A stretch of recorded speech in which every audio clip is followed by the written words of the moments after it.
Students, welcome to economics class with Pujari sir. आज मैं आपके लिए लेके आया हूँ एक most important topic, structure of budget या कंपोनेंट ऑफ बजट इसे हम कहते हैं।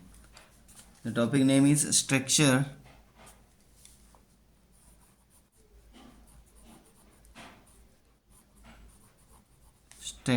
ऑफ बजट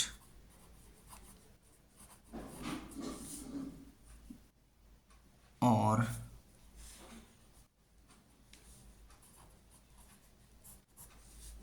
इसे और कहते हैं हम कंपोनेंट्स ऑफ बजट।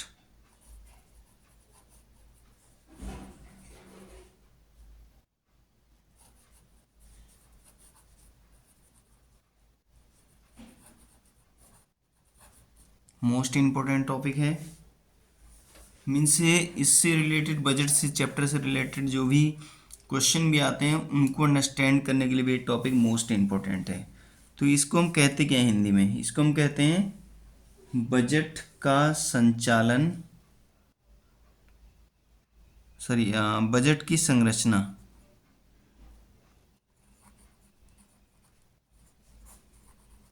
बजट की संरचना,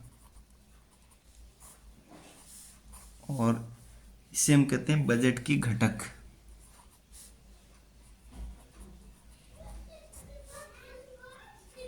बजट की घटक कौन कौन से ऐसी चीज़ें होती हैं, जो घटक होते हैं, जो पार्ट होते हैं, जो बजट को चलाते हैं, मीन्स किसके बेसिस पे बजट को यूज़ किया जाता है। देखो, मैं इसको एक फ्लो चार्ट में समझा देता हूँ आपको। सबसे पहले आता है बजट का स्ट्रक्चर। बजट का स्ट्रक्चर कैसा होता है? इसको कंपोनेंट के दो पार्ट मेन होते हैं पहले, ठीक है। कौन कौन से पार्ट होते हैं? फर्स्ट दो पार्ट होते हैं।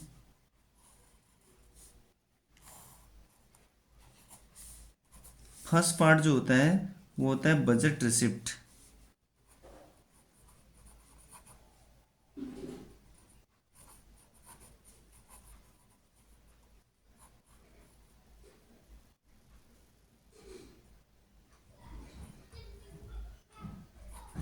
बजट रिसिप्ट, और दूसरा होता है बजट एक्सपेंडिचर।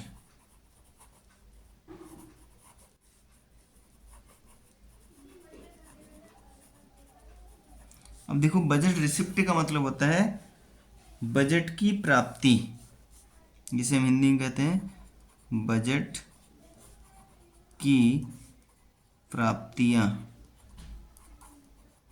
मीन्स कौन कौन से क्षेत्र से, कौन कौन से एरिया से हमारे पास कलेक्ट होके बजट आया, मीन्स हमने कितना जमा किया, ठीक है। और दूसरा होता है हमारा बजट एक्सपेंडिचर। इसको हम कहते हैं बजट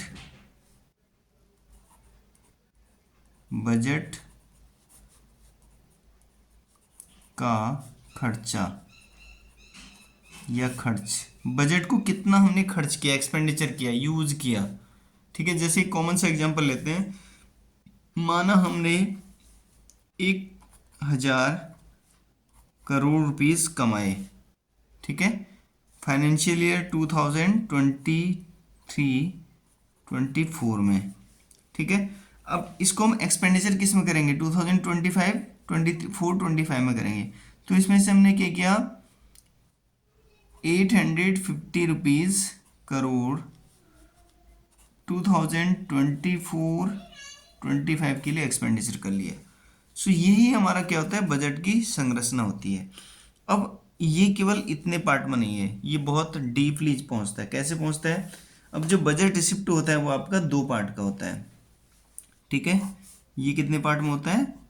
ये दो पार्ट में होता है। इसमें फर्स्ट पार्ट आता है आपका revenue receipt. Revenue receipt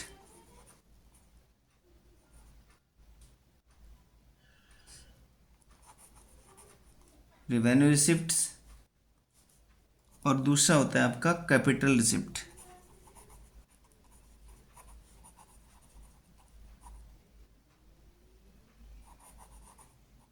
capital receipt, revenue receipt को हम कहते हैं राजस्व प्राप्तियां। राजस्व प्राप्ति, प्राप्तियां भी कह सकते हैं, राजस्व प्राप्तियां, और इसे हम कहते हैं पूंजीगत प्राप्तियां।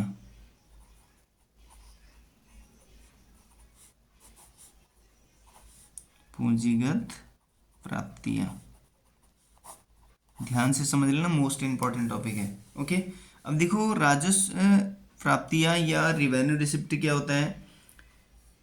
ये रिसिप्ट दो पार्ट में हम यूज करते हैं। इसकी फर्स्ट कंडीशन क्या होती है, जो रिसिप्ट लायबिलिटी को क्रिएट नहीं करता, मतलब कोई कर्ज क्रिएट नहीं कर रहा है। जैसे लाइक एस टैक्स, इसमें क्या आ गया, टैक्स आ गया जिसे हम कहते हैं कर। अब देखो टैक्स क्या है, हम प्राप्त तो कर रहे हैं लेकिन हमने खर्चा कुछ नहीं किया भाई, और नहीं हमने कुछ लोन लिया। हमने तो रूल्स बना दिए कि this is the GST this percent, तो हमारे पास टैक्स आ गया।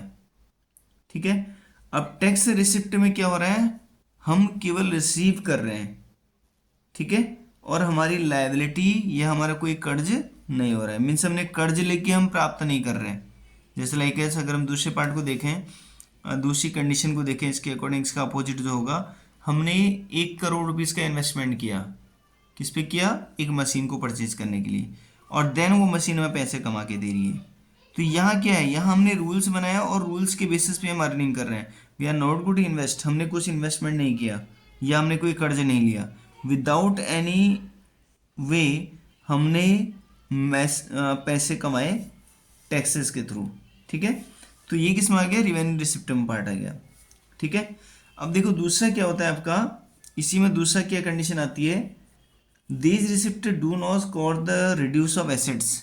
अब देखो अगर हमने मशीन परचेज की होती तो हम क्या करते भाई, तो मशीन परचेज कर रहे होते तो कुछ टाइम बाद वो मशीन की वैल्यू जो होती वो कम हो जाती, कहीं ना कहीं रिडक्शन हो जाता, या उसमें अपडेट्स आ जाते, उस मशीन में कुछ अपडेट्स की डिमांड होती, या उस मशीन में कुछ टीयरिंग वियरिंग हो जाता, मीन्स डेप्रिसिएशन उसमें इंक्लूड हो जाता। बट यहाँ पे क्या होगा, यहाँ पे हमारा कोई इन्वेस्टमेंट कभी भी चेंजेस नहीं हो रहा है, और हमें कोई न्यू रिडक्शन नहीं करना है, हमारे एसेट्स लीक नहीं हो रहे, हमारे एसेट्स कमज़ोर नहीं हो रहे, कंटिन्यूसली हमारे पास आता रहेगा जब तक तो हमारा रेट ऑफ टैक्स बने रहेंगे। क्लियर है। अब देखो इस टैक्स रिसिप्ट में दो टाइप्स के टैक्स रिसिप्ट आते हैं। ठीक है, मीन्स जो रिसिप्ट होता है आपका, इसमें दो टाइप्स के आ जाते हैं। टैक्स के दो पार्ट हो गए, सॉरी टैक्स के दो पार्ट नहीं हुए, रेवेन्यू रिसिप्ट के दो पार्ट हो गए।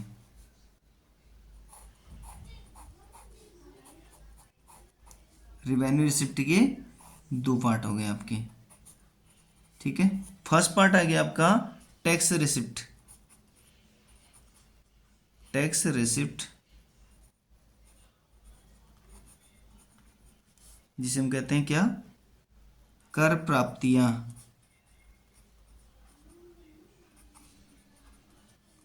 और दूसरा हमारा क्या हो गया, non tax receipt. Non tax receipt,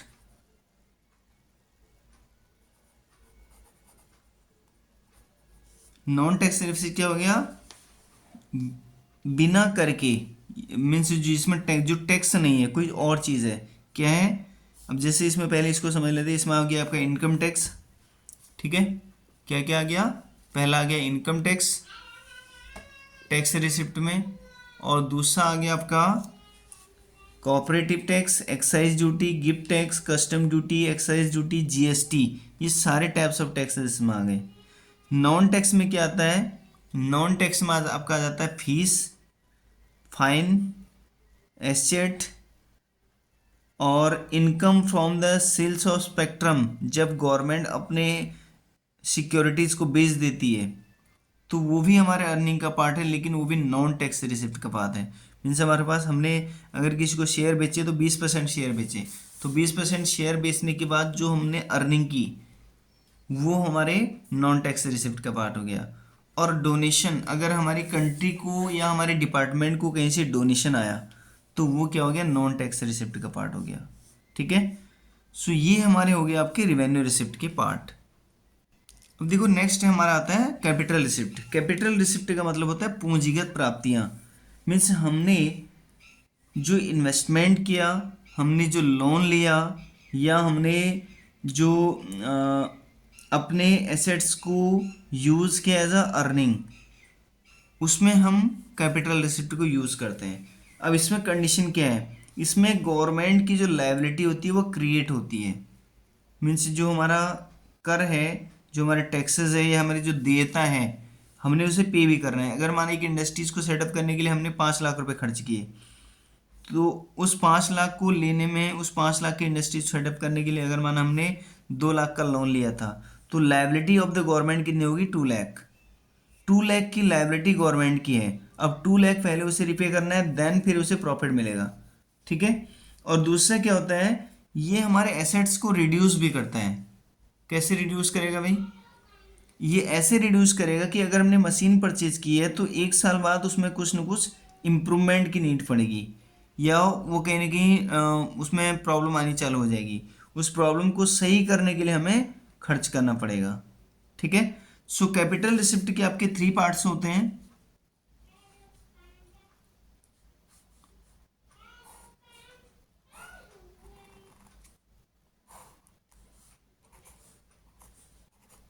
इसमें फर्स्ट पार्ट होता है recovery of loans.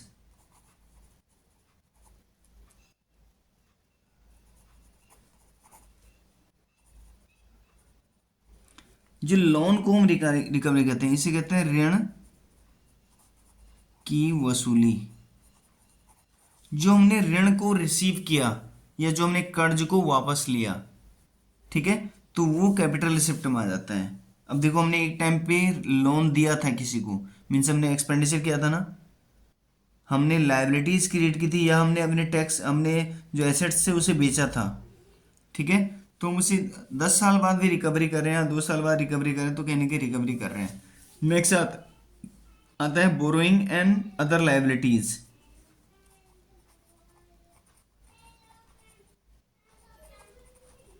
Borrowings and other liabilities.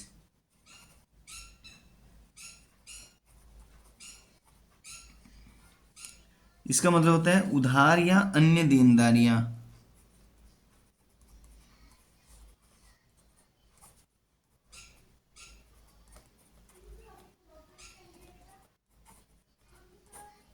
उधार या अन्य देनदारियां, मतलब इसका मतलब क्या होता है, जैसे लाइक एज, अगर माना किसी ने अपने एसेट्स को बेचकर बोरोइंग किया या अपने सिक्योरिटीज को बेचा, तो उसके बाद क्या करना पड़ेगा उसे, उसे एज अ बोरोवर, जिस जिस गवर्नमेंट ने उसे बोरोइंग किया, वह किसी से बोरोइंग किया, तो मीन्स उसका मोटिव क्या था बोरोइंग करने का, उसका मोटिव था कुछ एसेट्स को परचेज करना, कुछ कैपिटल फॉर्म में किसी चीज़ को लेना।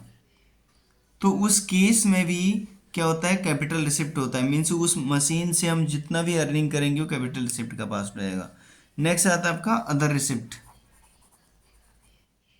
अदर रिसिप्ट, अदर रिसिप्ट में क्या होता है, मतलब अन्य प्राप्तियां।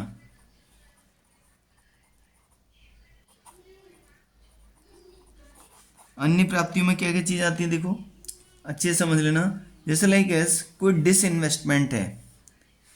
डिसइन्वेस्टमेंट का मतलब होता है जब गवर्नमेंट अपने सेक्टर्स या अपने एंटरप्रेन्योर्स या अपने एसेट्स को सेल करती है, तो सेल करने के बाद या उसमें कुछ परसेंटेज का शेयर बेचती है, तो शेयर बेचने के बाद जो उसे प्रॉफिट मिलता है, तो उसे हम कहते हैं अदर रिसिप्ट।